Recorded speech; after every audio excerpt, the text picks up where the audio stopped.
పార్టీకి భిన్నమైనటువంటి వాదనలు వినిపిస్తున్నారు. అంటే మీ కాంగ్రెస్ పార్టీ అంటే ఉదాహరణకి మీరేంటంటే you want to impose some restrictions on lending process.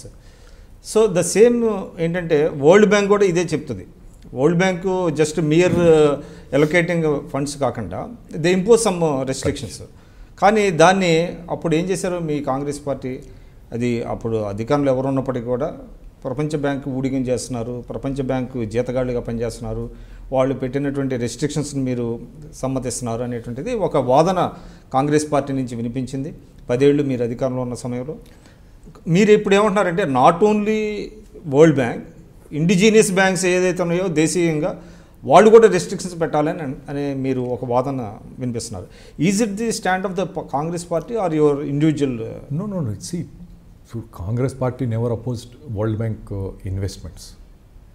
దాని కండిషనాలిటీస్ ఏమైనా ఉంటే అది మన దేశ ఆర్థిక వ్యవస్థకు అది సరిగ్గా లేకుండా ఉండేటువంటి పరిస్థితిలో ఉంటే ఆ కండిషనాలిటీస్ లేదు, వాళ్ళు ఇచ్చిన దాంతో ఏదైనా కండిషనాలిటీస్ ఉంటే దాన్ని అపోజ్ చేయడం జరిగింది. కానీ ఇక్కడ బ్యాంక్స్ కూడా ఏ కండిషనాలిటీస్ పెట్టమంటున్నారు? కండిషనాలిటీస్ కాదు, ప్రొడక్టివిటీ. ఈరోజు వరల్డ్ బ్యాంక్ ఇచ్చేటువంటి నిధులు ఈరోజు నాన్నగారు ముఖ్యమంత్రిగా ఉన్నప్పుడు 1990లో ఫస్ట్ వచ్చినాయి ఏపీకి అంటే మొదటిసారి ఒక రాష్ట్ర ప్రభుత్వం డైరెక్ట్గా నెగోషియేట్ తీసుకొచ్చినటువంటి. మీరు ఈరోజు మీరు రాజమండ్రిలో ల్యాండ్ అయ్యి కాకినాడ వెళ్ళండి, ఈనాటికి కూడా సిఆర్పి నిధులతో నిర్మాణమైనటువంటి రోడ్లు బ్రహ్మాండంగా ఉన్నాయని వారు చెప్తున్నారా లేదా? First ever time. నేను ఎన్డీఎంఏలో పనిచేస్తున్నప్పుడు ప్రపంచ బ్యాంకు నిధులతో సైక్లోన్ రిస్క్ మిటిగేషన్ ప్రాజెక్టు మేము ఏర్పాటు. అప్పుడు లేవండి కండిషనాలిటీస్? ఇప్పుడు కండిషనాలిటీస్ ఎక్కడంటే మన వ్యవస్థకు అనుగుణంగా ఉండాలి. ఏదన్నా మన వ్యవస్థకు అనుగుణంగా లేకుండా ఏదైనా ఇబ్బందికరమైనటువంటి పరిస్థితులు ఉంటే మీరు ఇదే తీసుకోవాలి, ఇదే చేయాలి. ఇప్పుడు బ్యాంక్ వాడు ఇస్తాడు అనుకోండి, ఇచ్చి మీరు ఈ కంపెనీదే కొనండి, వీడితోటే చేయండి అనేటువంటి లింకేజ్ పెడితే అది ఆ కండిషనాలిటీస్ సరైనటువంటి కావంటాం. కానీ మీ క్వాలిటీ బాగా చేయండి. ఈరోజు వరల్డ్ బ్యాంక్ నిధులు ప్రైమ్ మినిస్టర్ గ్రామీణ సడక్ యోజన వచ్చింది, చాలా పెద్ద ఎత్తున జరిగింది. 500 జనాభా ఉండేటువంటి గ్రామాలకి మేము ఈ నిబంధనలు సరిపోవు, నెబార్డ్ ఇచ్చినటువంటి నిబంధనలు సరిపోవు, మేము ప్రైమ్ మినిస్టర్ గ్రామీణ సడక్ యోజన ద్వారా రోడ్లు వేయలేమని చెప్తే ఎంతో ఒక రేస్బోల్గా ఉన్నటువంటి ఎంతో బాగా డెవలప్డ్గా ఉన్నటువంటి కృష్ణా జిల్లాలో నేను పర్యటించినప్పుడు చూశాను 10 సంవత్సరాల నాడు ఈ వరల్డ్ బ్యాంక్ ప్రాజెక్ట్ తయారు చేసినప్పుడు. వరల్డ్ బ్యాంక్ నిధులు మేము ప్రైమ్ మినిస్టర్ గ్రామీణ సడక్ యోజన మేము నిధులు దీంట్లో పెట్టలేమండి. అందుకే మధ్య అంటే బాగా అభివృద్ధి చెందినటువంటి కృష్ణా జిల్లాలో మధ్య గ్రామాలు చేరుకోలేనటువంటి పరిస్థితి. ఎందుకంటే ఆ రోడ్స్ అధ్వానంగా ఉంటే దానికి ఇన్వెస్ట్మెంట్ చేయలేనటువంటి పరిస్థితి ఉంటే ఆ రోజు నేను వరల్డ్ బ్యాంక్ నిధులు వచ్చినటువంటి ప్రాజెక్టు ఈరోజు నాకు ఆంధ్ర ప్రాంతం నుంచి కోస్తా ప్రాంతం నుంచి కలిసినటువంటి ఎమ్మెల్యేలు ఎంపీలు గతంలో ఉన్నటువంటి వారంతా కూడా ఇప్పటికీ నన్ను గుర్తు చేసుకుంటా, సార్ మీరు ఎప్పుడు మేము ఊహించినటువంటి విధంగా మీరు రోడ్లు వేయించారు, మేము ఎప్పుడు అసలు జీవితంలో అనుకోలేదు ఈ ప్రాంతానికి రోడ్లు వస్తాయని. ఆ విధంగా we have utilise the funds. So coming back to our Telangana, ఈరోజు ఏమిటంటే banks are looking only to security. ఈరోజు బ్యాంక్ దేంతో సఫర్ అవుతున్నాయి? ఎన్పిఎస్ కట్టలేనటువంటి పరిస్థితి, బ్యాడ్ లోన్స్ 4,50,000 కోట్ల ఎన్పిఎస్ బ్యాడ్ లోన్స్ వచ్చాయి. దాన్ని ఓవర్కమ్ కావడానికి ఇప్పుడు they are flushed with funds. ఈ డిమానిటైజేషన్ తర్వాత కావాల్సినంత డబ్బులు వచ్చినాయి. దాన్ని ఈ రకంగా స్టేట్ గవర్నమెంట్స్కి ఇచ్చేస్తే వాళ్ళు గ్యారంటీగా ఉంటారు. స్టేట్ గవర్నమెంట్ డైరెక్ట్గా తీసుకున్నా, లేకపోతే ఇప్పుడు ఈ special purpose vehicles subject sir ఇది అంటే it is not the headache of the any government, it is the headache of the అంటే బ్యాంకింగ్ సెక్టర్, అంతే కదా. అంటే ఇప్పుడు మీరు దేన్ని అపోజ్ చేస్తున్నారు అంటే తెలంగాణ ఇప్పుడు మీరే లోన్ తీసుకుంటారు, ఒక ఇండస్ట్రీ పెట్టడానికి మీరు లోన్ కని పోతే మీ ఎకనామిక్ వైబిలిటీ ఏముంది? మీరు ఎంతకాలంలో అంటే అట్లా కదా సార్ నేను అనేది, without going in to the details, నేను అనేది తెలంగాణ గవర్నమెంట్ చేస్తున్నటువంటి తప్పు అంటారా? నేను చెప్పేదేనండి బ్యాంక్ లోన్ తీసుకోవడం తప్పు కాదు. How are you going to utilise that amount?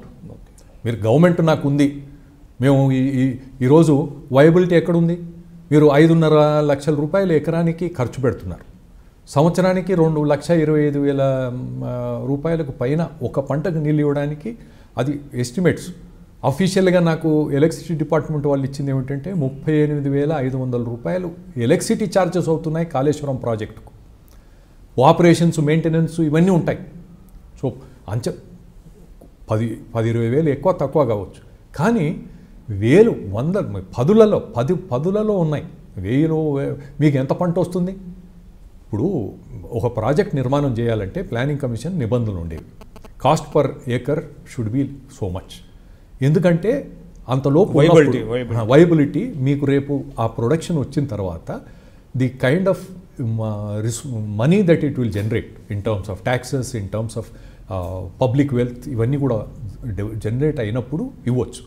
గతంలో నాన్నగారు ఉన్నప్పుడు మారుమూల ప్రాంతాల అభివృద్ధి కార్యక్రమం అని చెప్పి ప్లానింగ్ కమిషన్ అప్రూవల్తో కార్యక్రమాన్ని మొదలుపెట్టారు. నక్సలైట్ ప్రభావిత ప్రాంతాల్లో డెవలప్మెంట్ చేయాలని.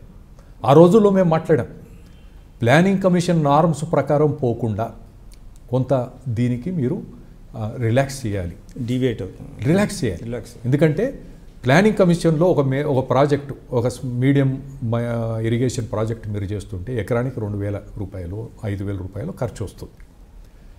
ఈ మారుమూల ప్రాంతాల్లో బికాజ్ ఆఫ్ ది లాజిస్టిక్స్ కానీ వేరే కారణాల వల్ల అది ఎక్కువ కావచ్చు, బట్ అక్కడ అది అవసరం, అనివార్యం. అక్కడ ఉండేటువంటి పరిస్థితులు మెరుగుపడాలంటే ఈ నార్మ్స్కు అధిగమించి మనం పోవాల్సినటువంటి అవసరం ఉంటుంది, రిలాక్సేషన్ చేయాల్సినటువంటి. ఈరోజు తెలంగాణ ప్రభుత్వం ఏ విధంగానైతే చేపడుతుందో వయబిలిటీ లేనటువంటిది ఇది. ఇప్పుడు చంద్రశేఖరరావు గారి లాగా ప్రతి రైతు కూడా ఎకరానికి 1 కోటి రూపాయల పంటలు పండించలేడు కదా. ఆయన అసలు నిజంగా ఎందుకు, వాట్ ఈస్ ద రికోర్స్ అంటే నేను చెప్తున్నాను, ఎందుకు ఇంత తపన, ఆయన పండించేది 1 కోటి రూపాయలు పండిస్తున్నాడు. ఆయన రైతులకు ట్రైనింగ్ పెట్టి, మనకు రైతులకు ట్రైనింగ్ పెట్టి మీరు 1 కోటి రూపాయలు కాదు, కనీసం 10 లక్షలు వచ్చినా చాలు. రేపు ఈ కాళేశ్వరం ప్రాజెక్టు ఇంత పెద్ద ఎత్తున మీరు తీసుకొచ్చి పెట్టిన తర్వాత ఎన్ని వేల రూపాయల పంట లాభం రైతుకి ఎంత వస్తుంది? All that will add to the economy of the state. అది వయబిలిటీ కాదు, అది నేను చెప్పేది. మీరు చూస్తున్నారు ఐ డ్రీమ్ న్యూస్ని. మీరు చూస్తున్నది ఐ డ్రీమ్ న్యూస్. అంటే కళలని నిజం చేస్తూ ప్రజలకి నిజాలని కళల ద్వారా తీసుకొచ్చే ఐ డ్రీమ్కి మై బెస్ట్ విషెస్. మీరు చూస్తున్నది ఐ డ్రీమ్ న్యూస్.